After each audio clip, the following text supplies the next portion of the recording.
was in October. That we saw each other. Yeah. And yet we both remember that second. You remember when we saw each other? In October. When we met each other in February. Yeah. Isn't that wild? I don't know. Actually know that, like, when we first met in February.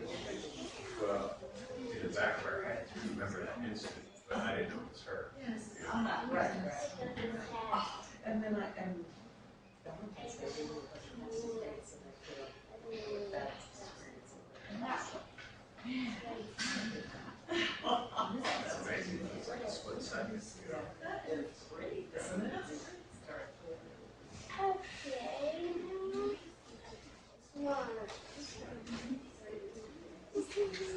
So we took this ethics seminar, you get to go up and secure the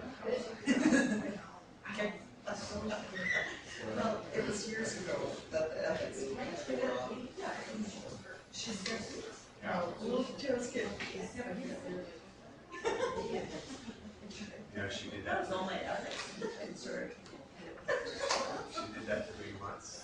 Yeah. So I said, we'll see. So one day she's walking out of the bedroom, standing there in the wall. She comes around the corner and I say, yeah, come around the corner. I didn't even know he was home.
Jamie and Jessie.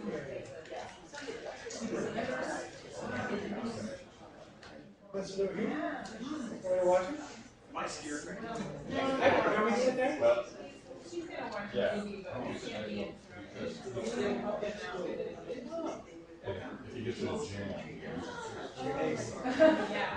I can help with that.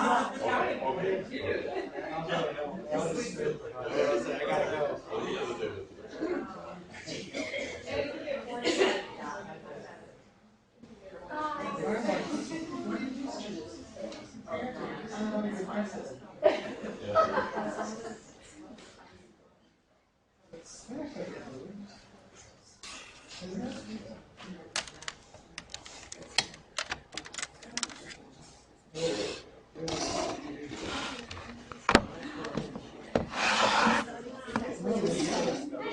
Just a minute, is that okay? Sure. Oh yeah, we don't want to start early. I'm nervous. So we're gonna pass the microphone back and forth? Yes, is that okay? Okay. Well, we Yeah, it's can wireless. practice it that way, but we can do it. Yeah, we can do it. It's Okay. It's Yeah. wireless, luckily. It is wireless. Yeah. Yes, it is wireless.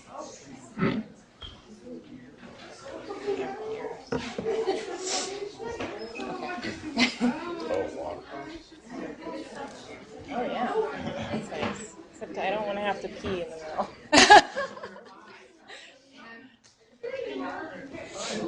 I'm going to be sitting here and taking some photos while you guys are talking, and there won't be any flash. It's just with my iPhone. We just posted our Facebook page, so I hope that it's not going to startle you. Okay, Or I can move away. that's fine.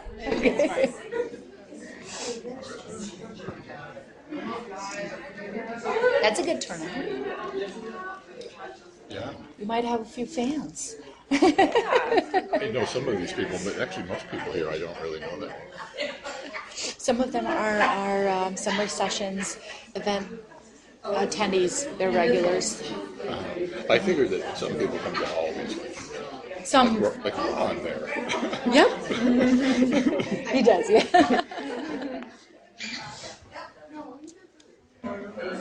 Right, it's 7 o'clock. We're gonna start. Should we sit down while you talk, or? It's your call. Whatever makes you comfortable. We'll just Good evening, everyone. It is not such a beautiful evening outside, but it's quite nice to be here. My name is Charu, and I work at Summer Sessions. And today is our third Discover Alaska lecture series. These lectures are co-sponsored by the Geophysical Institute and Summer Sessions. Just to give you a recap of what's coming up next week, if the weather is nice or not, if it's raining, the Music in the Garden at the Georgeson Botanical Gardens is going to have the Headbolt Heaters play tomorrow, so please bring your umbrellas. They're coming back for the second year. People loved them last year. So, and they were also on our Summer Sessions float at the Golden Days Parade. So they're loved, and so please do join us. We also have Magical Mondays. That's a new series for kids that we've started this summer. And it's hands-on science nights primarily for children. So parents can come along. You're welcome to join in and have some fun with us. There is a treasure hunt planned for this coming Monday. So if you have kids, grandkids, anybody, you can participate. Age no bar, but kids are mostly welcome. So do join us.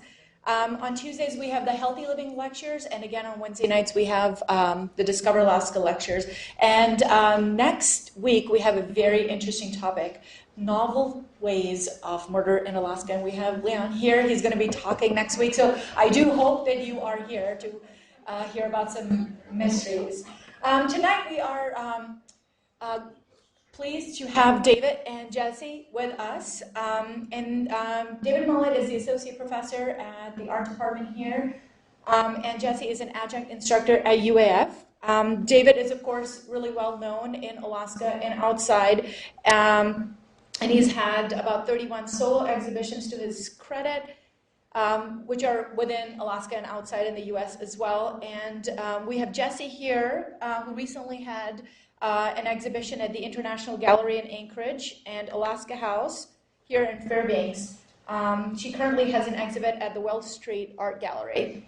They both work really closely together, and also their work is tied to the Alaskan wilderness, and therefore we're excited to have them here and talk about the stained glass project for the Murie building. Please welcome David and Jessie.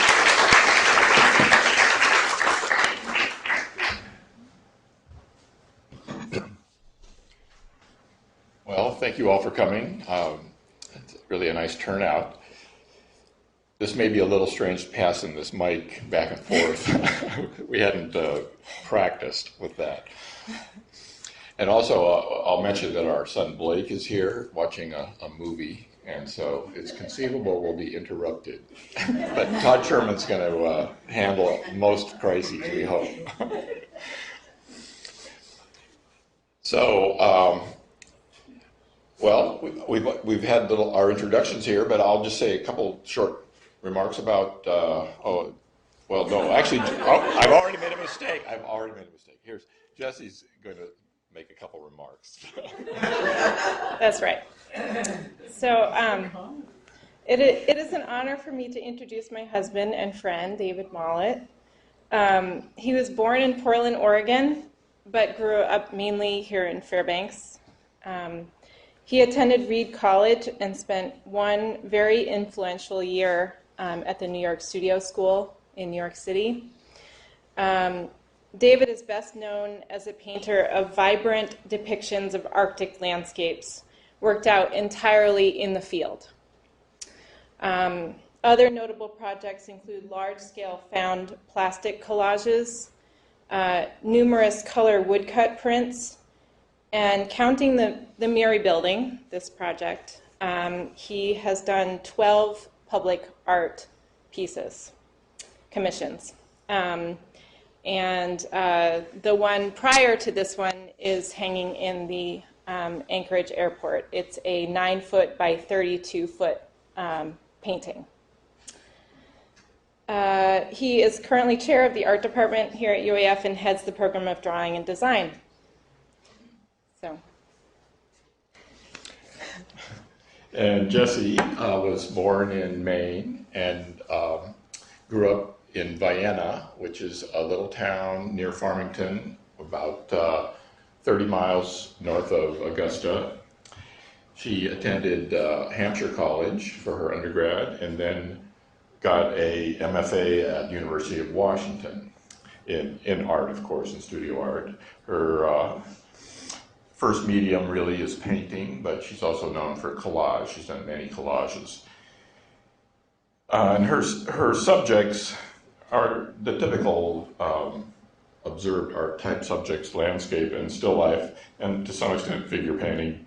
But she does a lot of abstractions that are based on her work from observation. And as was said before, she has taught quite a few adjunct courses here at UAF. So I think we're going to go to the pictures. The picture's worth 1,000 words, luckily. And Jessie's going to talk a little bit about some of her work ahead of this commission.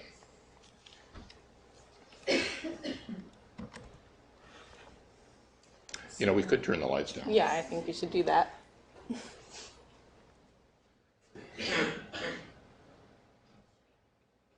Do you want to just turn them off? Yeah.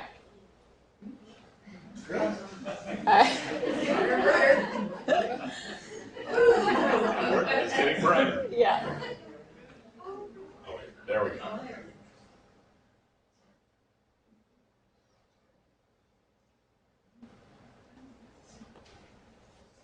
That's pretty good.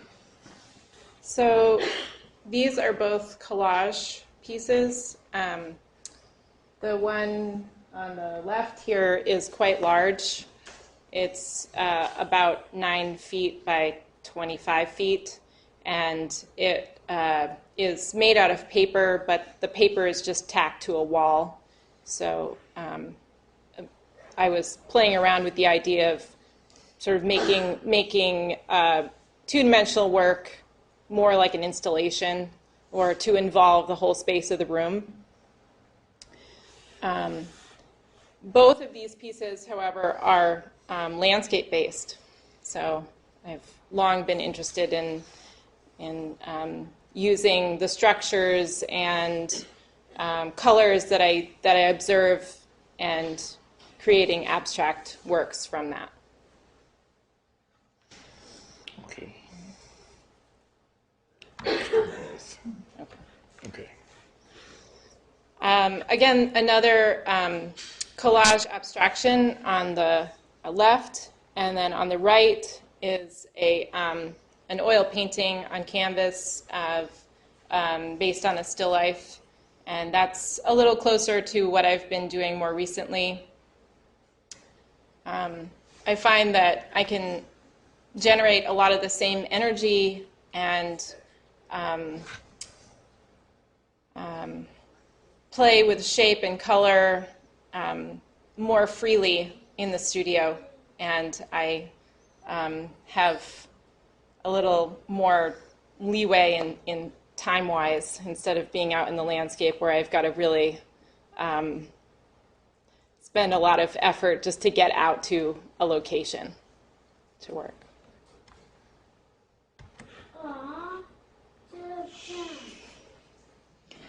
These are both small pieces, although they don't look that way up on the screen.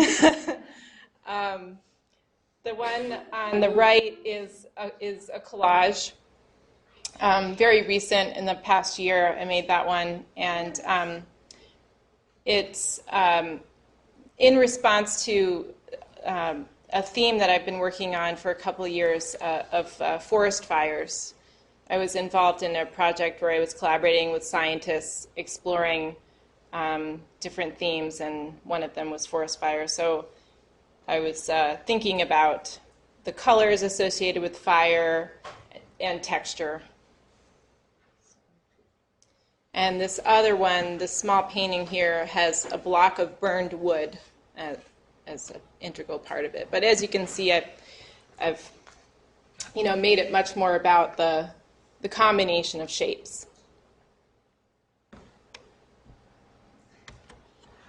Oops. Go ahead. And this is another oil painting on canvas, a still life. Again, with blocks of burned wood. Go ahead and put one more on there. Okay. So I will now pass the mic to David. Talk about his work. So this is that painting for the Anchorage airport. It's 9 feet high, 32 feet wide. It seemed enormous in my studio, which you can see in the small picture on your right. It's strange.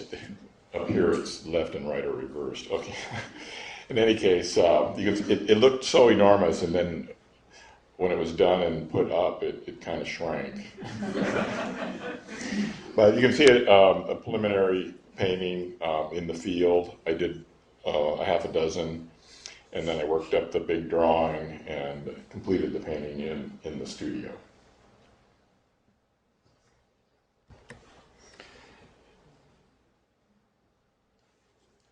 You have to walk under it to check in Anchorage. I put a few other paintings from other Percent for Art type commissions. The one on your left is the Tanana River, and it's at the small Bush Airline gate at the Fairbanks Airport. And the other one is in the Anchorage Jail Courthouse. I have to say I haven't gotten a lot of feedback on that one.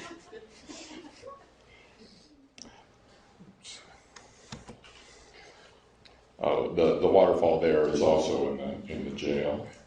You can hit that one again.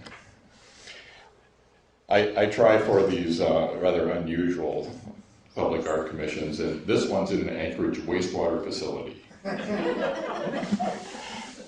I haven't got a lot of feedback from that one either.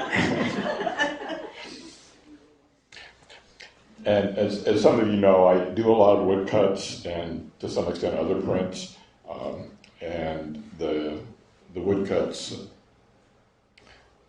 kind of relate to the stained glass, and it didn't seem that big of a jump to go to stained glass after doing a lot of these woodcuts where you have these very distinct flat areas designed into the image.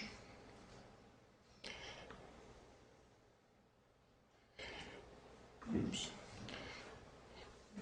So on your left is one of those plastic collages, which also kind of relates to the stained glass in the sense that it's all real stuff, three-dimensional stuff on a flat surface. The illusion of depth is just that, an illusion. And I did a half a dozen of these collages built out of plastic junk. There's one in the Rasmussen Library down in the periodical section. Not this one, it's similar, but this one's in Juneau. And then I started with stained glass about, I think, 12 years ago. I did 9 windows for Lathrop High School. And I never had thought I would ever do stained glass, but they kind of offered it to me, and I thought, well, how hard could it be? And so I had a lot of fun doing that project, and that kind of gave me and the confidence that we could do a bigger project, and then I was lucky to convince Jessie to work with me on it. There's really a tremendous amount of labor involved in making the piece. Designing it's one thing, but then you actually have to cut out those hundreds, if not thousands, of pieces of glass and fit them all together.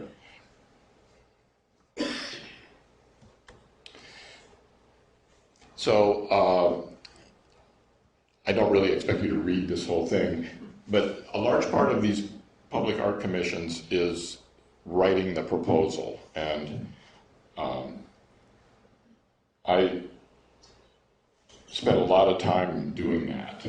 I've learned that if you just kind of throw it together, you're not as likely to get it, if maybe not likely at all to get it. So you really spend many, many hours designing the proposal. And that's really been my strategy to do these commissions from way back. There's also a factor in that you try to choose commissions that are really right for yourself, because there's probably 20 to 30 of these a year in Alaska, and then there are in other states as well. But choosing one that's really close to what you would be doing anyway is a good thing, and then spend a lot of time on the writing.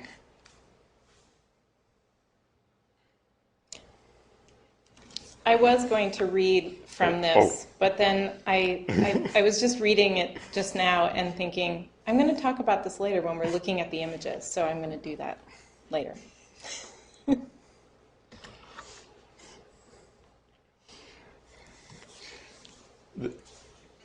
You probably noticed on the way in here that these stained glass pieces light up. They're not in outside windows, and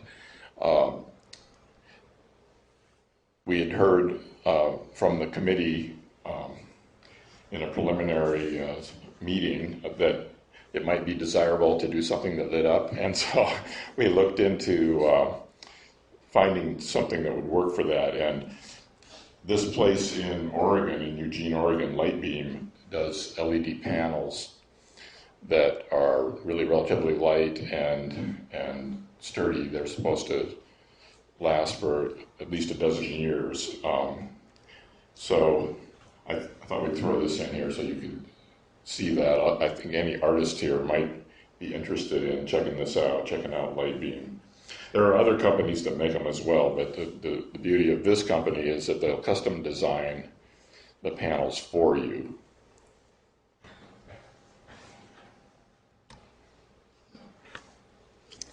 And these are two samples of glass. So we actually took a trip down to Seattle to Northwest Glass. Is it? Northwest Art Glass. Northwest Art Glass, just outside Seattle, and hand-picked the glass that we used for this project. And that was very important because it would have been nearly impossible to choose from the poor reproductions online, although you can order it that way. We mostly used a lot of clear glass, known as Cathedral Glass, and that also comes in variations. So this glass that you're looking at on the left is Cathedral Glass, but it's known as, it's got a texture to it, so it's like water glass, right? Something, yeah, by that name. And then on the right here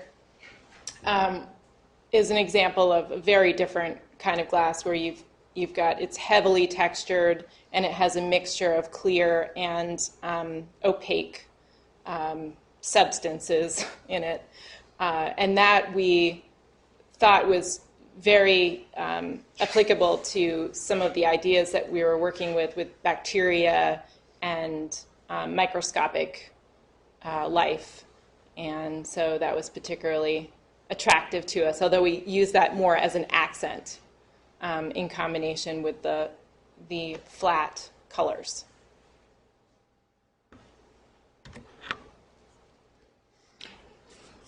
And so we have a couple of examples of other stained glass works that kind of inspired us. It was a little intimidating thinking about the size of these pieces until I found this place here. This is Cosmo Vitral. It's outside of Mexico City, about 30 or 40 miles, in a small village. And after I saw that somebody had done this, I knew that we could pull it off. I mean, that's a city block long, and you're looking at the front here, and the interior view is only one half of that front, and the center section, the roof is also stained glass, so it's a really large piece, really quite spectacular. An arboretum.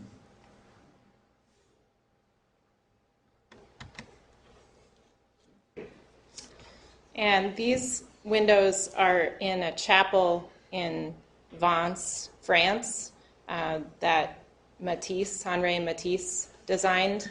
So in addition to his paintings that have long been an inspiration to me, when I discovered this, I was very excited to see that he had also done stained glass and done such a beautiful job. So just another artist that we looked at.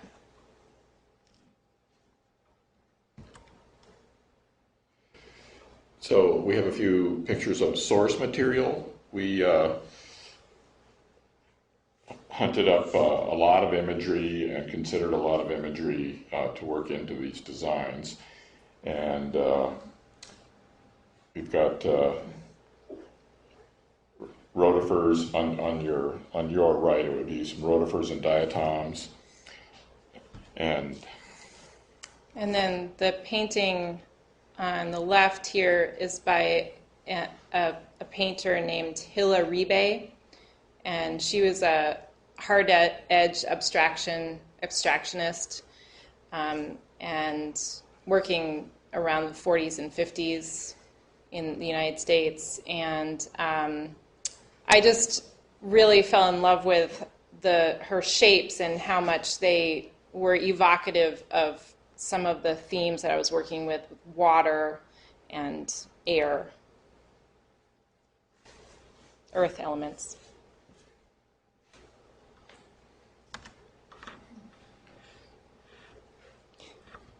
so these are kind of self-explanatory, really. We had lots of imagery, but these are ones we actually used. The dragonfly, the bacteria, the blood cells. Do we have the bird over Yeah, there? I think maybe? so. It's two ahead.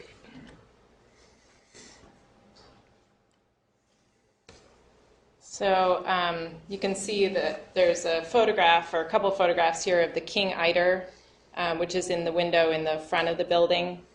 And then I combined on the right here with some early studies in color pencil. So I was working on how to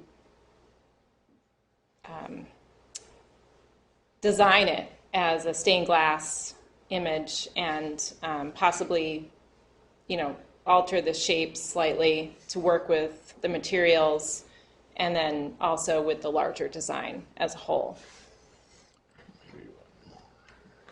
And so here is that section of the window.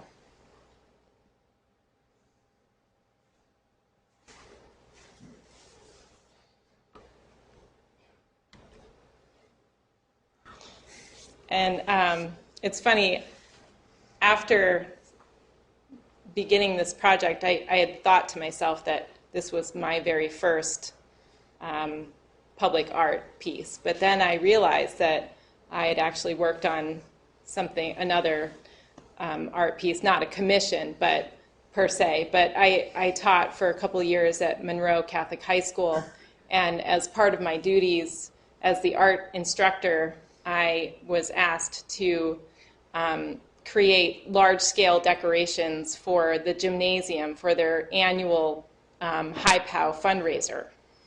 And I had no idea when I was hired what a job that would be. And of course, you're doing that in addition to teaching. But it was great training, actually, for this project. And so these are just some little studies that I did, and I'm not exactly sure how big this turned out to be. And of course, it was just all cut paper, colored paper. But it ran the length of one side of the gymnasium, so it was probably something like 4 feet by 50 feet long.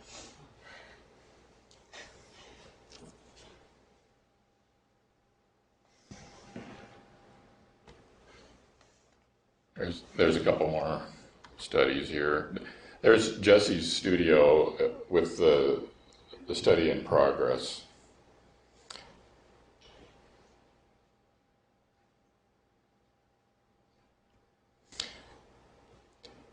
When we initially submitted, we actually proposed for a different site than we ended up than one of the sites we ended up doing. So this was my proposal for the main lobby there, and the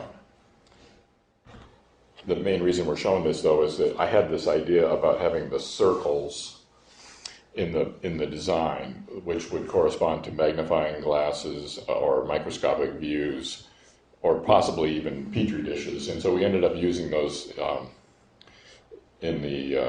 Jessie ended up putting them into her other design. We kind of collaborated on each of these things, but so this was the design that didn't get used. And I just wanted to say that I think it was overhearing David talk about his idea that really got me excited and wanted to get involved in the project. Somewhat to his dismay at first, I think. well, we had never collaborated, but then after thinking about it, it really started to seem like a really good idea, and it turned out to be a really good idea. We really did quite well, not too many conflicts. In terms of the aesthetic decisions, we were almost always in agreement. You know, we both had ideas for each other's design. And here you see the designs. These are the paintings that were submitted at the proposal stage. Of course, they're not made out of glass, so you have to use your imagination to think what it would be like, but we split the big one in half just so you could see it at some size. Otherwise, it would have been a little tiny strip along there. So I think we are now going to move on to the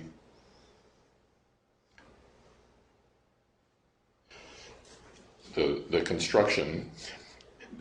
This is just a view of the mock-up of the frame, kind of a test piece. That's actually one of Jessie's paintings made into a stained glass piece, a small one, about 1.5 feet square. And you can see this aluminum extrusion that is really holding the whole thing up. It's several pieces stuck together. There's a set for the light panel, and then a set for the glass. And they come from a company in New York, J. Sussman, really makes some nice stained glass mounting material. And the bracket in the front snaps out and then pops back in. That's a bad bracket, huh?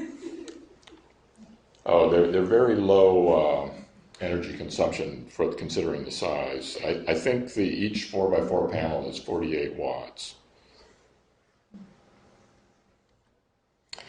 And we built the whole thing at Well Street. Our studios are at Well Street Art Company, and we're fortunate to have such a large space to work in because it took a lot of room to put this all together. And so here we're going on to the actual process. Right, so on the left, the first stage beyond having your design worked up is taking each 4 foot by 4 foot section and making a line drawing in pencil that is the size of the actual window. And then here you can see I'm doing a tracing of that line drawing. And then what we did is we placed one of those line drawings right down on the table and then enclosed it in a frame and then just laid the pieces of glass right on top of that. And then the other one we cut up into the shapes depending on the colors that we were using and glued them. You can see over here David is cutting the glass around the pieces of glued paper. Paper is glued directly to the glass.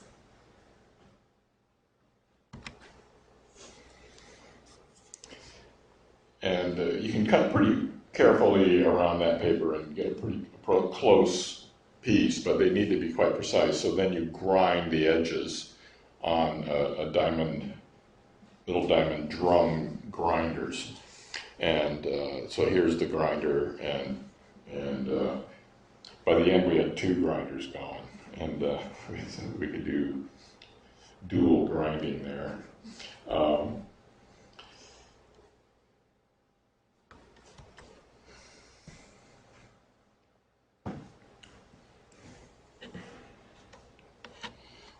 There's just a view across the studio with us grinding.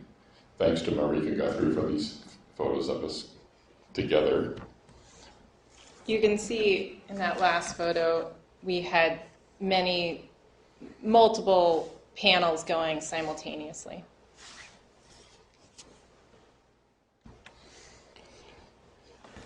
I didn't get a picture of the lead, but you know there's strips of metal between the glass, and it's sort of a double-channeled extrusion of metal, chiefly lead, although we used zinc as well. We used as much zinc as we could. If the pieces were relatively straight, we used zinc to strengthen it a bit.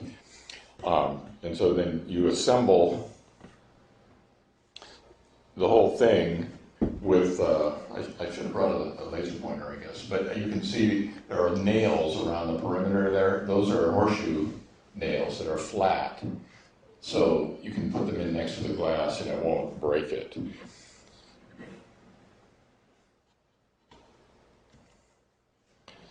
There's a partially assembled window. It's interesting when you're doing this how some types of shapes just kind of fly together, no problem, and then other areas would be endless torment. When there are compound curves, sometimes it would just take forever to get an area fit together, and you'd have to remake some of the pieces occasionally. And the glass also cut differently depending on the type. Sometimes the ones you expected to be very difficult were easy, and the ones that looked easy were hard. Yeah, it varied from color to color. A lot of the swirly glass was a little more temperamental, but not all of it. And so here's the soldering stage. So you basically use lead solder as well. We pretty much always wore protective hand cream and gloves, and then of course respirators when we were soldering or polishing the lead.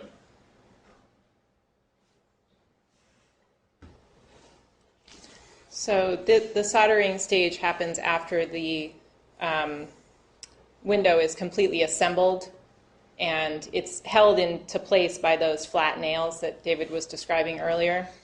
And then you just go around and you solder each join. So hundreds of joins were soldered for this project. And then you can take the nails out, and it's one whole piece. How do you figure out the structure of all of that channeling for the colors and the lines? Well, we're following a pattern that's underneath there. We could go back to that, I think. You see there, you can see the paper pattern underneath. And then there's a cut piece of paper that corresponds to each shape. So you bend the lead around, what you've already got, and then you fit the next piece of glass, and then you put lead around that, and so you gradually build the whole piece. What do the glass cutting tools use?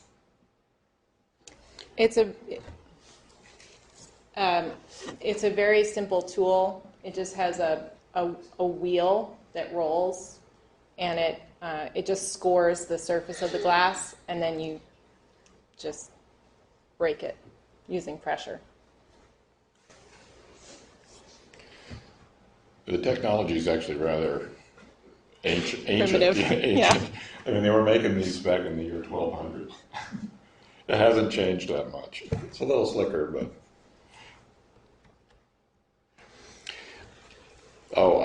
When Jessie was talking about the soldering, I meant to mention that you solder both sides. You have to flip the window over. So it was always a thing, we'd like say, okay, we need to turn this one, and you'd have to get it. We'd put plywood on both sides and clamps, and then turn the whole thing. So we're constantly turning them over and back for the different processes. And here we have Holly Winkleman, who works at Well Street, puttying.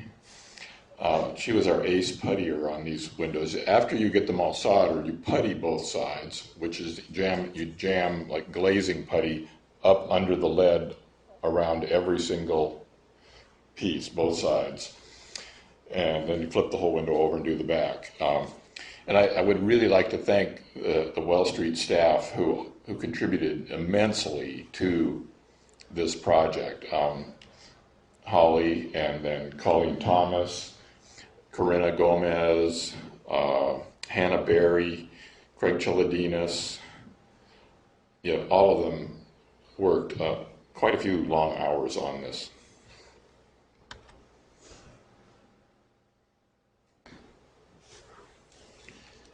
Just a couple more studio shots. I think in the on the right here, I'm working on the very last stage where you apply a polish and then you wipe it off, and the polish goes over the glass as well as the lead, protecting the lead from tarnishing and also the glass.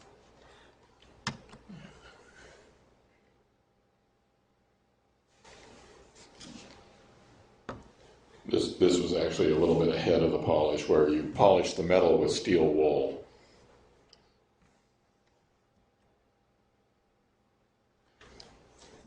And here I'm doing some detail work, removing probably some of the leftover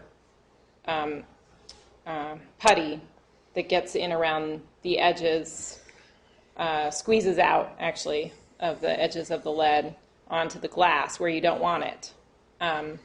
And so we actually used sharpened chopsticks to do that job, and they were great. Yeah, hundreds and hundreds of them. Here are some more of the tools.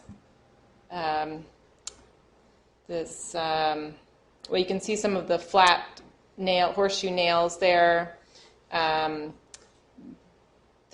What's the knife? The lead knife. Yeah. Lead knife, yes. So this tool up there, kind of midway up on the far left, is what we would use to cut the lead. And you kind of just bear down and rock it back and forth, and it cuts through the lead. The little white plastic thing there on the right is called a FID, F-I-D, and it's an extremely useful tool. We used it constantly. Actually ended up getting a couple of them, because you use that to push things around, push the lead around, and push the glass into position.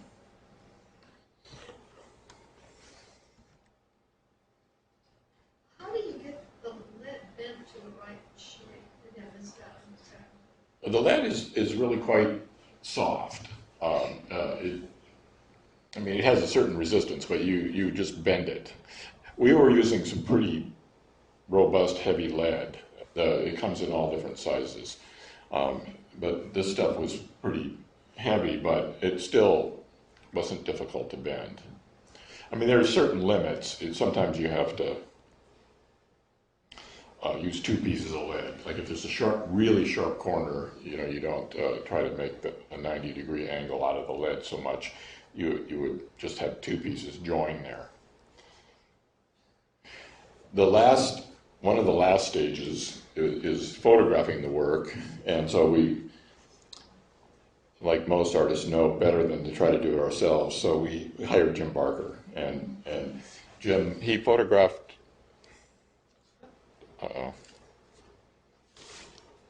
Did I do something? You can continue. Just trying to see if I can make Okay. it.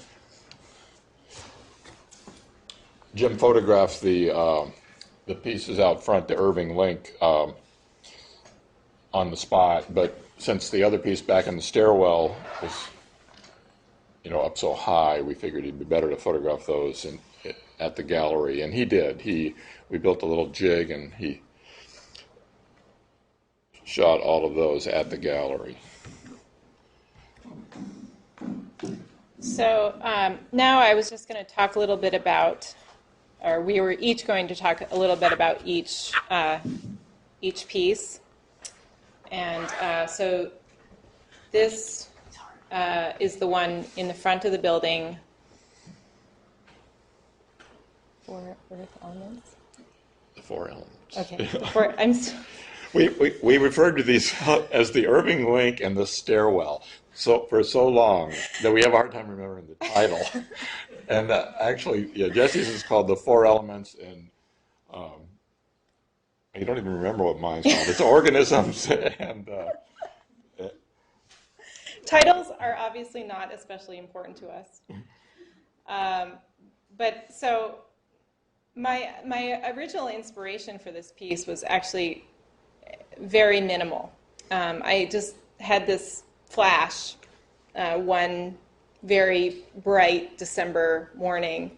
I pictured the hallway and these just big rectangles of color representing the four earth elements. So water, air, earth, fire.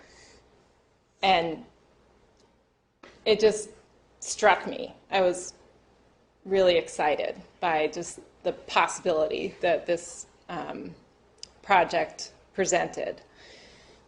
But I obviously didn't execute it quite that way. I decided that I wanted to have some imagery, and it made sense to incorporate science-based images and also plants and animals that are specific to Alaska and the Arctic. But I did remain true to that original inspiration in the sense of incorporating four equilateral triangles representing the elements. And as we were talking earlier about the circles, that was another really exciting idea that David had, to have these, the circles kind of representing what you would see when you're looking through a microscope, and including microorganisms in the design inside those circles. And one nice thing about this lecture is that you can actually go out and look at the actual piece right after it's over. And so we can take questions out there too after we finish up. But we do have a picture of each panel. There's 10 Sorry. for the first one. So these are both from the fire section, and in that area I was interested in sort of representing both the destructive nature of fire as well as the regenerative, rejuvenating aspect of fire. And so that was part of my thinking with the plants. But then over here on the left, these circles are actually representing a human cell being attacked by an AIDS cell. So that's representing, obviously, the destructive side of it. And this is fire moving into earth. There are actually two sections representing earth. And you can see the leaf miner pattern on the leaf there. Another bacterium down here in the lower right corner on the left. And a bean plant sprouting on the right here. And some of these images, these images and shapes are really abstract, and so because some of them came from inspiration from abstract painting, so not everything is locked into some specific species.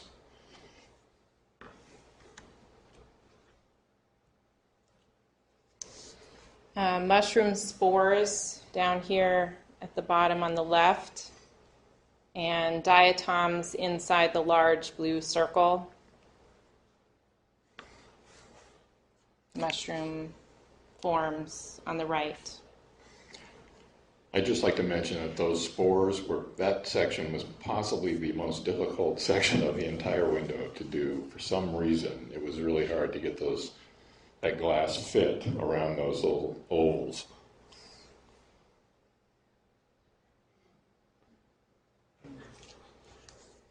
It's difficult to see this section. You're just kind of seeing portions of it, but I have these large concentric circular sweeping rings sort of radiating out, and that was meant to represent the nitrogen cycle. And then there are these chlorophyll molecules laid on top, and then the last ring of that, oh, it's not on this side. Oops. No. Maybe I got out of order.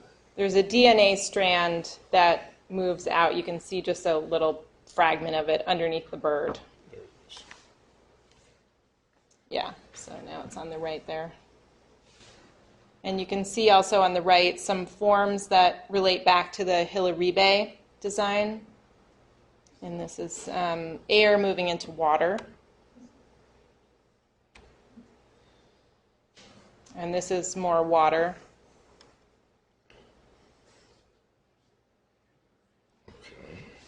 You can see some of that very textured glass inside the small circle on the left. And here you see the window from outside at night.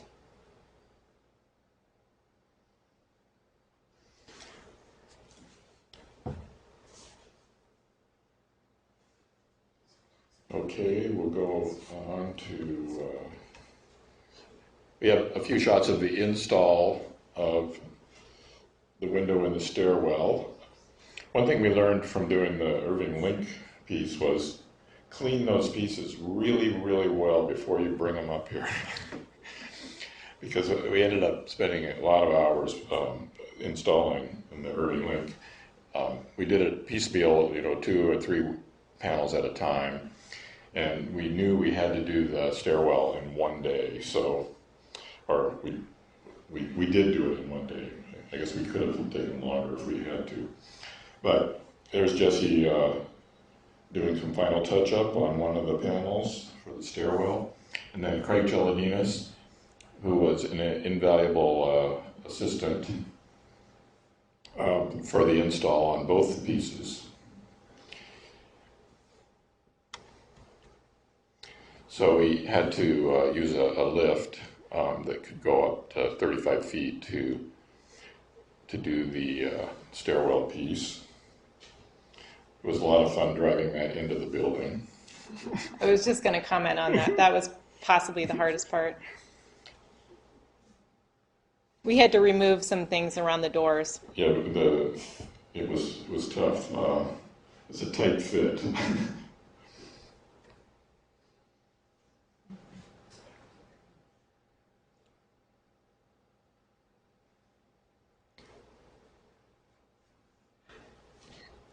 Go ahead. What's that? This is vertical in the stairwell. Correct. Yes, it is. Yeah, you can see it in a moment. It's right outside here. Going sideways, kind of up to the side of the stairs. No, it's a vertical. Wow. There's landings. You'll have to go back. It's such a beautiful building, and there are landings, 3 of them, so you can get up pretty close to the window. All the way up, and then there's glassed-in rooms on the other side.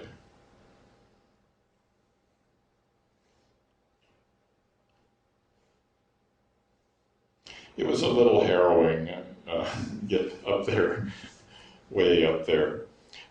Not as bad as the airport in Anchorage, though. That was an incredibly harrowing experience because that piece is 40 feet up, and it's on a balcony that's a good 50 feet up. So you're actually looking down about 100 feet.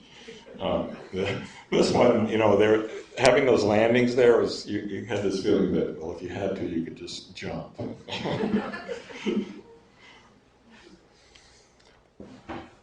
So these are the panels from top to bottom in the stairwell piece, and it's worth telling a little anecdote about the squirrel. The original design, which you probably don't remember that well, but I showed it earlier, had the dragonfly at the top. And Brian Barnes, director of IAB, came by and said, "You didn't put a ground squirrel in there anywhere."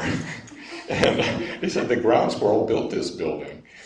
And so I said, "No problem, we'll get a ground squirrel in there." And so the ground squirrel is the king of the organisms in the stairwell piece. There's some rotifers and diatoms, algae, snail, and a little swimming bug. This panel on the left, it has perhaps the most number of individual pieces of glass of all the sections. Yeah, I forget how many. It's well over 100. These are the bottom two panels, and we have the blood cells, some diatoms. There's the white blood cells and red, and then bacteria on the very bottom row. You can see in the blood cell area, particularly how textured the glass is. So that's something you can look for when you're looking at it in person. A lot of the glass in David's design in the stairwell has what's called rough roll glass, and it's very heavily textured. It's quite beautiful.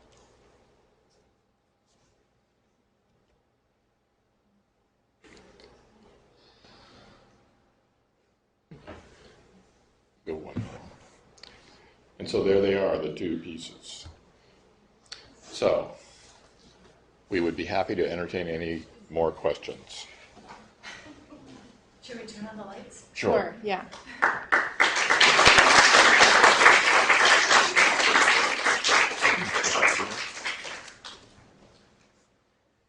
How do you estimate the amount of time it's going to take versus what it actually took you to do it? Well, we knew it was going to take a long time. With all these public art commissions, and like I have done 12, they want it overnight. They want the committee and the building people, they want to finish the building, and the art's the last thing. So they kind of drag their feet getting the proposal request for proposals out. And then you propose, and then you get the commission, and then they say, "Well, can you get it to us in a couple of months?" And and having had experience with this, I knew that. Well, you say, "Sure," but No problem. no problem. But then you just take as long as you need. But normally you get a year. A year is about right, and we did this in a year, both pieces, and that was pretty fast. Normally you would do pieces this big, you'd get a year for each, or at least 8 months, something like that. But we did manage to pull it in about a year, a little bit more, maybe a year and a month. But yeah, there was somebody working on this 6 days a week. I mean, either one of us or somebody that we'd hired was working on this every day for a year. It's a little different with a painting. That goes faster. But you had all the intellectual ideas before you even started this. That was in your... Yeah, if you count the time that it took for submitting the proposal initially, it would be a year and a half. Yeah. It's that first part that really has to set in your mind before you know how to make the pieces work. Definitely. Yeah, doing the proposal is it's interesting. This one there was no upfront money. Many times in public buildings they pay. They have a finalist round, and then they pay the finalists to do their proposal. Not a lot, but enough that you're not just putting in 100 hours for nothing. This one, there wasn't upfront money, but so sometimes there is, sometimes there isn't. But that's just something the artist has to deal with, you know. Is there, for those people who weren't here tonight, is there any kind of brochure that kind of explains all of this to people who want to understand it a little better? Well, Summer Sessions is making a recording of this presentation. Okay. I'm not quite sure how that works, so there's It probably will be published on the Summer Sessions website within a week, so by next Wednesday it will be on our website, and it's actually a playlist. You can find it right on our homepage, uaf.edu/summer, and you can just click and view the whole presentation. Will be recorded. You don't have the imagery on there, though, right? We do. We have the option of looking at the slides while we are talking in audio, so we can have both. Okay. Yes. How heavy are the panels? They're not extremely heavy. They're probably about 40, 50 pounds each. We lifted them together quite a bit, and he could lift them by himself. The fragility is the main problem. So usually we use two people to lift them and move them. The lead is, and the zinc for that matter, is kind of fairly soft metal. So you've got to be careful not to bang them around because you could bend them.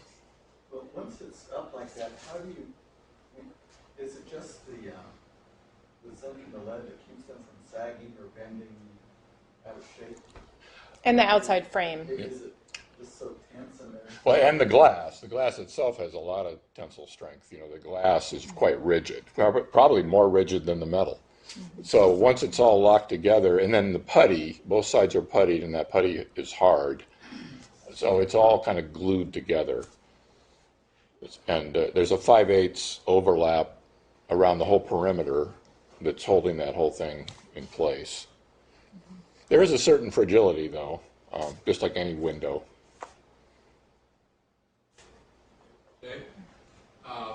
Where'd you get the glass? Well, we bought it all from Northwest Art Glass in Seattle. Yeah, they supply almost all the stained glass shops in the Western U.S. They're a pretty big glass place. Any problems with shipping? No. In fact, I think one out of something like 150 2-by-4 foot sheets, one cracked. So it wasn't that bad. You may have mentioned it at the beginning, but did the RFP from the building give any criteria about Marty Murie as the person that the building is named after and capturing any of the essence of some of her life as first woman at the university to graduate from the university or wilderness hero? That's an excellent question, Pam. However, they hadn't named the building when the RFP went out. It was under consideration, but it hadn't been named. But we started to refer to it as the Murie Building immediately once it was named. I think there was, I don't know what the process was, but there was some kind of a process to get the name approved, and so they didn't really want to call it that in the RFP. It was named pretty soon after. Yes.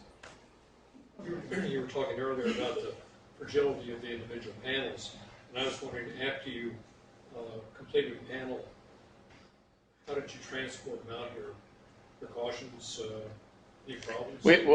We've got a lot of half sheets of plywood. We kind of used mostly half-inch plywood, and we'd sandwich them between the pieces. So the actual panels were not in the extruded frames? before? No. Well, there's a zinc perimeter that's, soldered right into it. But, and you could theoretically just pick it up and carry it, but it's safer to have them against the wood. So it wasn't really that difficult to move them. Are there any other significant glass installations in the state? I think there's a few in Anchorage. I'm not sure. I know there's one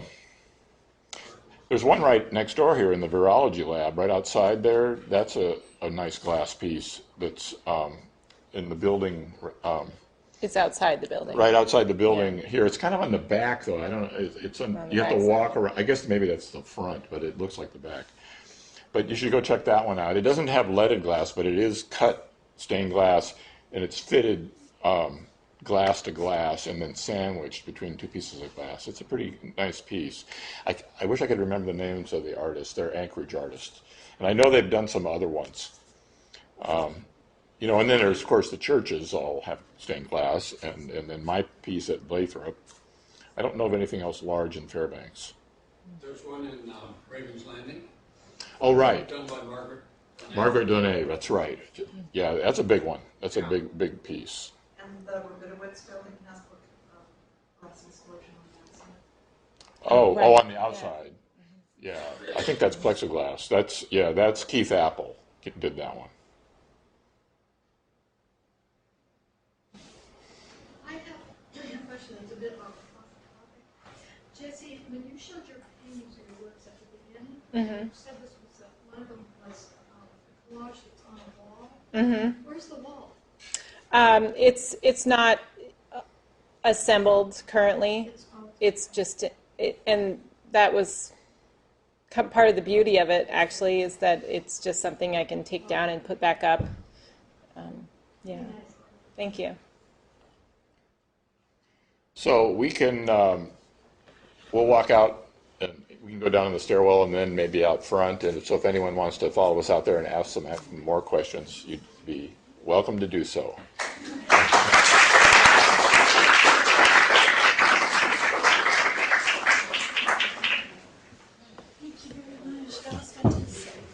Thank you. That was great. Introduction and everything. Yeah. If I knew you both were going to talk about each other, then I wouldn't have done it. Yeah. Oh, no, that was fine. That was good.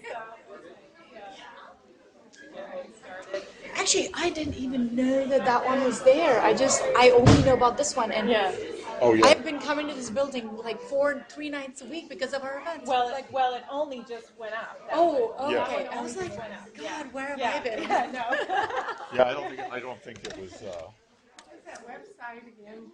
I will write. Do you want me to write it down? Oh, UAF. You've got it. Yeah. I'm clever to figure that out. It's actually, it's an Summer? It's a no-brainer. You just go display one.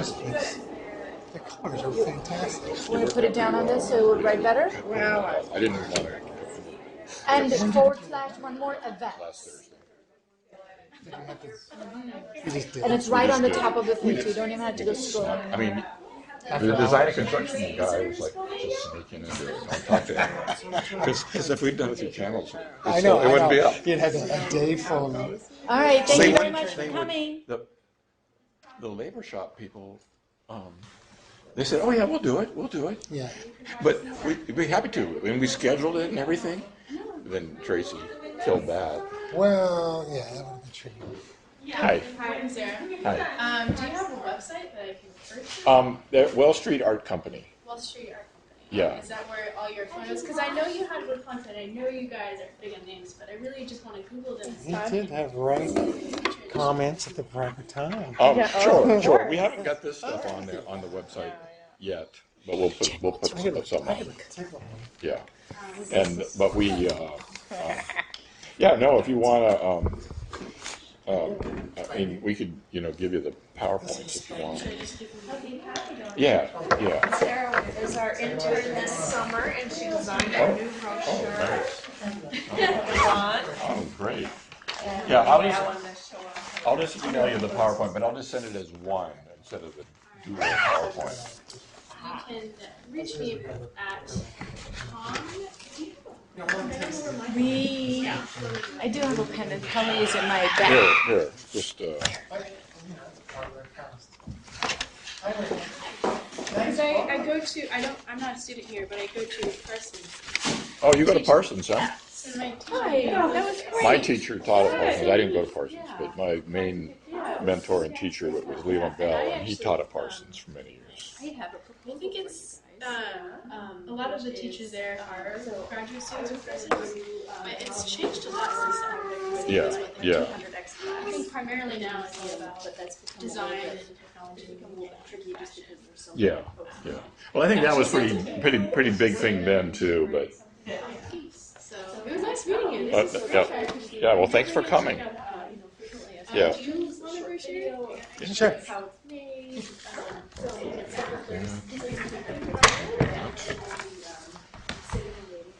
So, how did you figure this out? Did she help you? Or? No, I talked to OIT, but it's simple. Look here. Yeah, so well, and it would also exist as a website. I'll show you. It's really simple. You have to have something on. We had one on a jump drive, and we put it into this computer. And that's screen. Yeah, I mean you can do it on either side. That could have induced dyslexia though, doing the because it was left, because Jessie would say left and it would be the right, But so here it is. So you just go like this. You go display 1, PC or laptop. Display 2, PC or laptop. Okay. That's all you got to do. And then plug it in. Yeah. And what is it's that, this thing? That's built in. Look at this. Slow, huh? No, it's a nice building. Too bad it's See, look, this just lines right down in there. So I brought a VGA cable. How come this doesn't turn on? I'm just turning it off. I brought a VGA cable, but I didn't have to use it. Are you going to be presenting here too? No, I'm just, at one point, no. We have speakers here How once in many a while. times have I seen show and it's the same damn thing on each screen? I'm like, that's a waste of space. And it's also boring. Well, I knew that we were not going to have the same thing on those screens. If I was going to have one screen off if I had to throw a coat over the thing. But then I found out, it's really easy. However, it was kind of tricky making the two PowerPoints sync up. In fact, that took all morning to today, so that you didn't have duplicate slides, and they have some kind of a sequence. I mean, we did okay with it. But. No, you got to plan this stuff out. That's what I'm telling my instructors in the Visual Art Academy. You got to plan. You don't just. This is the class that the students are in. That's not your prep time. That's your teaching time. Yeah. Once the thing is available in recording, I will send you a link so that way you can view it if you want.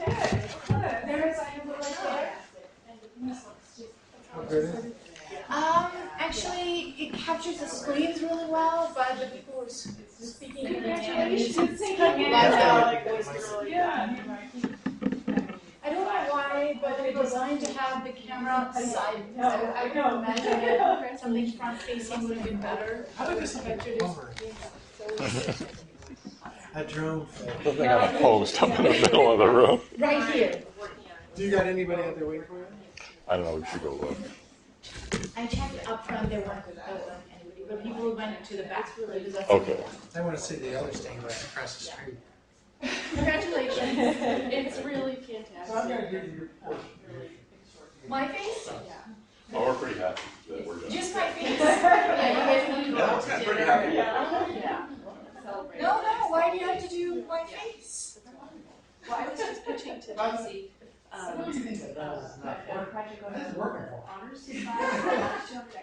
wrote when I was 3, and I was adamant that I didn't want to fix it. Where they help make 3-year-old gets to dictate whether they know the song. you hold it up and have more information. We're going to do something in the museum, but I'd rather do it about this piece and have it be something related. And so I can talk with you guys about what sorts of things you like, what you I wrote down all the questions. We got the post. Yeah, you have such great images. No, I didn't jump out of It's really and the topics recorded and the interview I did with you guys. really like it. So we can use a few clips from that. And then I can see you bring UAF project and nice, and it would exist as a website separately. So. Well, I know you guys are friends and families out here too. Yeah. And there could be. I don't like the idea, somebody because has you know like what I believe right now, I might not believe in something. They do that.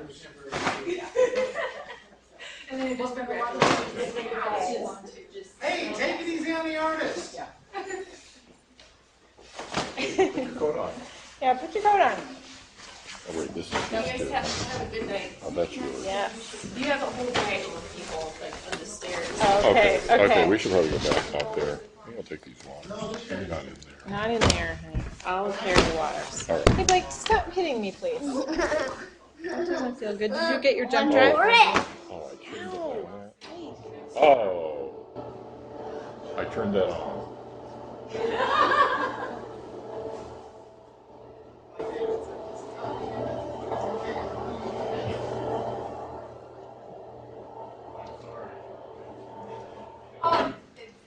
You have to push it off. Oh, I can do that. Okay, young man, you gotta leave. You know, too much